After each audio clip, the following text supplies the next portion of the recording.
जय हिंद साथियों, स्वागत है आपका self study classes with Sumit Jain YouTube channel में।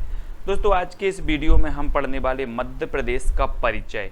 ठीक है, तो वीडियो अंत तक जरूर देख लेना। अगर आप MPPSC एग्जाम की तैयारी कर रहे हैं, MPSI की कर रहे हैं, MP पुलिस या फिर जेल प्रहरी एग्जाम की तैयारी कर रहे हैं, तो ये वीडियो सबसे पहले आपको यही वीडियो देखना चाहिए। ठीक है, तो आप सही वीडियो को देख रहे हैं, वीडियो को लाइक करके शेयर अवश्य करना है। दोस्तों, स्टार्ट करते हैं आज का ये वीडियो।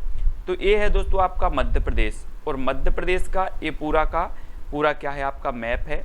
और आज हम पढ़ने वाले हैं इसका पूरा का पूरा परिचय। ठीक है, तो एक बार देखें, इसे हृदय प्रदेश, बाकी और बहुत सारे नामों से जाना जाता है, उसके बारे में भी हम यहाँ पर जानेंगे।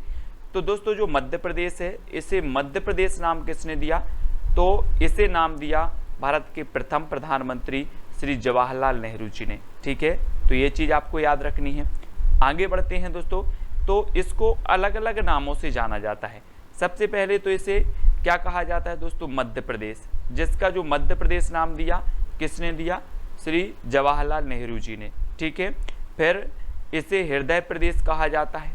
ठीक है, मध्य भारत कहा जाता है, टाइगर स्टेट कहा जाता है, सोया स्टेट कहा जाता है। ठीक है, नदियों का मायका कहा जाता है, कोहिनूर प्रदेश भी इसे कहा जाता है, और लघु भारत कहा जाता है। ठीक है, तो इसे विभिन्न नामों से जाना जाता है दोस्तों। अब आपको सिर्फ क्वेश्चन पूछा जाएगा कि हृदय प्रदेश किसे कहते हैं, तो आपका उत्तर होगा मध्य प्रदेश को। लघु भारत किसे कहते हैं? मध्य प्रदेश को। सोया स्टेट किसे कहते हैं? मध्य प्रदेश को। इन तमाम नामों से जब भी आपके क्वेश्चन आते हैं तो आपका उत्तर क्या होगा? मध्य प्रदेश। ठीक है, तो ये चीज़ आपको समझ में आ गई। दोस्तों, मध्य प्रदेश की जो स्थापना हुई थी वो कब हुई थी? 1 नवंबर 1956 को। ये संयुक्त मध्य प्रदेश आपको दिख रहा है यहाँ पर, छत्तीसगढ़ और मध्य प्रदेश, मतलब ये संयुक्त मध्य प्रदेश था इतना। इसकी स्थापना कब हुई थी? 1 नवंबर 1956 को हुई थी। ठीक है, अब दोस्तों मध्य प्रदेश का पुनर्गठन हुआ, यानी कि जो छत्तीसगढ़ है इसका विभाजन हो गया 1 नवंबर 2000 को। अगर आपसे पूछा जाए क्वेश्चन कि मध्य प्रदेश का पुनर्गठन कब हुआ, तो 1 नवंबर 2000 को हुआ। मध्य प्रदेश का विभाजन कब हुआ? 1 नवंबर 2000 को। छत्तीसगढ़ राज्य कब बना? तो 1 नवंबर 2000 को। ठीक है, तो ये चीज़ आपको यहाँ पर क्लियर हो जाती है। दोस्तों, अब हम यहाँ पर देखने वाले हैं मध्य प्रदेश की भौगोलिक स्थिति क्या है। ठीक है, तो भौगोलिक स्थिति में अगर हम बात करते हैं तो 21°6 उत्तरी अक्षांश से 26°30 उत्तरी अक्षांश इसकी भौगोलिक स्थिति है। 74°9 से पूर्वी देशांतर से 82°48 पूर्वी देशांतर में स्थित है मध्य प्रदेश। ठीक है, तो ये इसकी क्या हो जाएगी? भौगोलिक स्थिति। कभी कभी आपके एग्जाम में भौगोलिक स्थिति भी पूछी जाती है। ठीक है, तो ये भौगोलिक स्थिति भी आपको पता होनी चाहिए। दोस्तों, फिर बात कर लेते इसका कुल क्षेत्रफल कितना है। तो कुल क्षेत्रफल इसका है 3,08,252 स्क्वायर किलोमीटर। ठीक है, तो ये चीज़ आपको याद रखनी है ना? 3,08,252 ये मध्य प्रदेश का क्या है? कुल क्षेत्रफल है। अब दोस्तों बात करते हैं कि ये भारत के कितने प्रतिशत है। तो ये जो मध्य प्रदेश का कुल क्षेत्रफल है, ये भारत के क्षेत्रफल के 9.38% है। तो ये भी पूछा जाता है आपसे पूछ लिया जाएगा कि मध्य प्रदेश भारत के क्षेत्रफल, कुल क्षेत्रफल के कितने प्रतिशत इसका क्षेत्रफल है, तो 9.38 इसका क्षेत्रफल है। ठीक है, तो ये चीज़ भी आपको याद रखनी है। फिर दोस्तों इसका विस्तार जान लेते हैं। विस्तार की बात करें तो इसकी जो पूरब से पश्चिम की लंबाई है, ये पूरब से पश्चिम की लंबाई वो कितनी है? 870 किलोमीटर। ये भी पूछा जाता है मध्य प्रदेश की पूरब से पश्चिम की लंबाई कितनी है, तो 870 किलोमीटर है। ठीक है, फिर देखते हैं दोस्तों इसका विस्तार। तो उत्तर से दक्षिण की लंबाई कितनी है, तो उत्तर से दक्षिण कितनी है? 605 किलोमीटर है।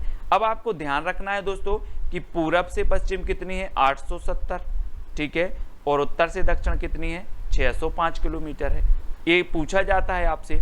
ठीक है, अगला देखते हैं दोस्तों, ये आपका भारत है, और भारत में ये मध्य प्रदेश है आपका।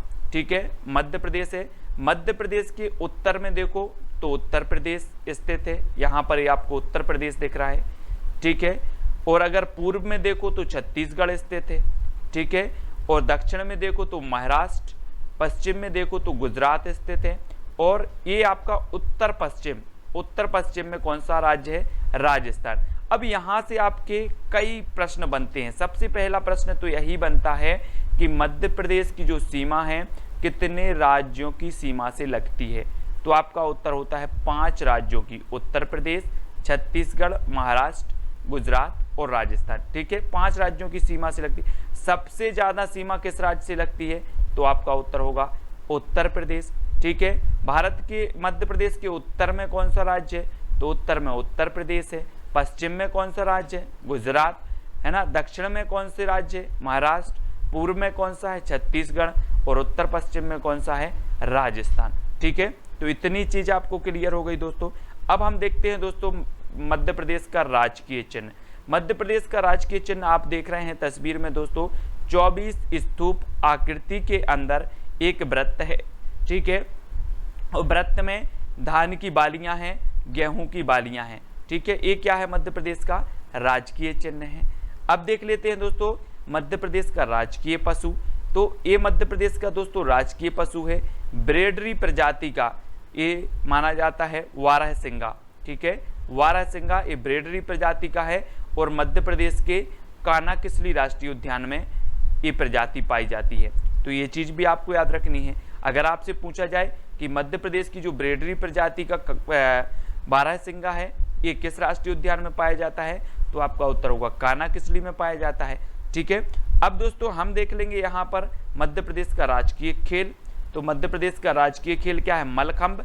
ये चित्र के माध्यम से आप देख सकते हैं मलखंभ खेल इस प्रकार से खेला जाता है, ठीक है, ये मलखंभ खेल है।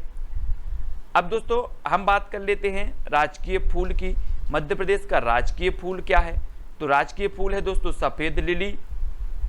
ये मध्य प्रदेश का राजकीय फूल है सफेद लिली, ठीक है। अब दोस्तों आपको बताना है राजकीय पक्षी। तो मध्य प्रदेश का जो राजकीय पक्षी है वो क्या है? दूधराज। ये दूधराज है दोस्तों, शाहे बुलबुल इसे कहा जाता है, ठीक है। तो ये चीज भी आपको याद रखनी है, मध्य प्रदेश का क्या है? राजकीय पक्षी है, ठीक है। अब दोस्तों मध्य प्रदेश का राजकीय नाट्य क्या है? तो राजकीय नाट्य ये माछ है। इस प्रकार से आप देखें ये नाट्य है, कौन सा? माछ, है ना। और ये मालवा का माना जाता है नाट्य, मालवा से संबंधित है माछ, और ये मध्य प्रदेश का राजकीय नाट्य है, ठीक है। अगला दोस्तों मध्य प्रदेश का राजकीय वृक्ष कौन सा है? तो आप यहाँ पर तस्वीर में देखें ये बट वृक्ष है, बरगद का वृक्ष है, ठीक है। ये क्या है? मध्य प्रदेश का राजकीय वृक्ष है। अब आपसे पूछा जाएगा राजकीय मछली कौन सी है? तो मध्य प्रदेश की जो राजकीय मछली है वो कौन सी है? महासीर। ये देखो दोस्तों ये महासीर मछली है ना। तो इस प्रकार से आप चित्र के माध्यम से भी देख रहे हैं कि मध्य प्रदेश की जो राजकीय मछली है वो कौन सी है? महासीर है, ठीक है। अब दोस्तों हम देखें राजकीय फसल। तो मध्य प्रदेश की जो राजकीय फसल है वो क्या है? सोयाबीन। ये सोयाबीन की फसल है और इसे सोयाबीन अधिकता में यहाँ पर उत्पादित किया जाता है, इसलिए इस प्रदेश को सोया स्टेट भी कहा जाता है। हमने पहले भी पढ़ा है सोया स्टेट। इससे में सबसे ज़्यादा सोयाबीन की उत्पादकता होती है मध्य प्रदेश में, ठीक है, इसलिए सोया स्टेट इसे कहा जाता है। अब दोस्तों भारत की संसद में मध्य प्रदेश का प्रतिनिधित्व क्या है? तो प्रतिनिधित्व देखें तो यहाँ जो राज्यसभा सीटें हैं वो कितनी हैं? 11 सीटें हैं, है ना। और लोकसभा सीटें कितनी हैं? 29। आपको पता है भारतीय संसद का उच्च सदन होता है राज्यसभा, जिसमें मध्य प्रदेश का जो प्रतिनिधित्व है वो कितना है? 11 सीट। और निम्न सदन होता है लोकसभा, जिसमें मध्य प्रदेश का प्रतिनिधित्व है 29 सीट, ठीक है। तो ये चीज भी आपको पता चल गई। फिर बात कर लेते दोस्तों मध्य प्रदेश विधानसभा।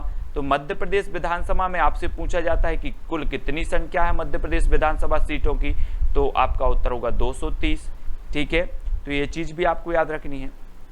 अगला देखें दोस्तों मध्य प्रदेश का उच्च न्यायालय कहाँ स्थित है? तो मध्य प्रदेश का उच्च न्यायालय आप देखें तस्वीर में ये जबलपुर में स्थित है, ठीक है, मध्य प्रदेश का उच्च न्यायालय। अब बात कर लेते हैं दोस्तों मध्य प्रदेश उच्च न्यायालय की खंडपीठ कहाँ पर स्थित है? तो मध्य प्रदेश उच्च न्यायालय की एक खंडपीठ ग्वालियर में स्थित है और दूसरी खंडपीठ कहाँ पर स्थित है?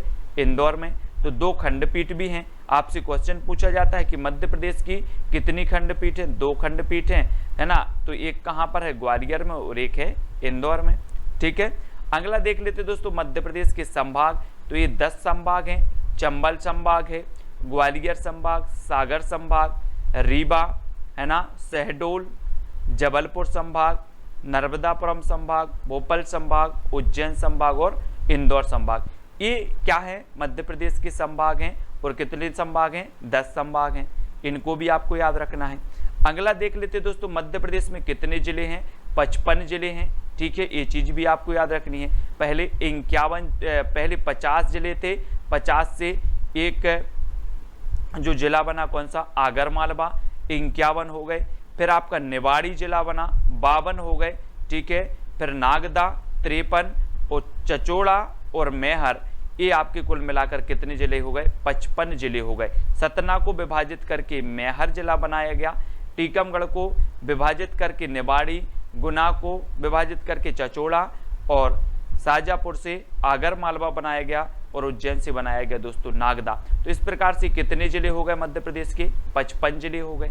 ठीक है, तो ये चीज भी आपको याद रखनी है दोस्तों। ये था मध्य प्रदेश का परिचय। ठीक है, यहाँ पर हमने बहुत सारी चीजें जानी जो आपके लिए बहुत ही इंपॉर्टेंट है। आप किसी भी एग्जाम एमपी से संबंधित कोई भी एग्जाम की तैयारी कर रहे हैं, सबसे पहले मध्य प्रदेश का परिचय जानना बहुत जरूरी है। ठीक है, तो आपको वीडियो कैसा लगा कमेंट के माध्यम से बताएं। और इसी प्रकार से ट्रिकी वीडियो का सीरीज चल रहा है दोस्तों, ट्रिकी वीडियो जरूर देखें। और साथ ही आपको टेलीग्राम ग्रुप से भी जुड़ना है। टेलीग्राम ग्रुप से जुड़ने के लिए आपको टेलीग्राम ऐप डाउनलोड कर लेना है, उसमें सर्च करना IAS स्टडी ट्रिक और ज्वाइन हो जाना है। ठीक है, ये व्हाट्सअप नंबर दिया है तो आप व्हाट्सअप से भी जुड़ सकते हैं। इंस्टाग्राम से जुड़ने के लिए आपको सर्च करना है Sumit Jain self study classes. Facebook पे जुड़ने के लिए आपको सुमित जैन सर्च करना है और चैनल को सब्सक्राइब करके दोस्तों बेल आइकन को जरूर दबाना है। ठीक है, तो वीडियो कैसा लगा कमेंट के माध्यम से बताएं और वीडियो को लाइक करके चैनल को सब्सक्राइब जरूर करना है दोस्तों। आज के वीडियो के लिए बस इतना ही। जय हिंद।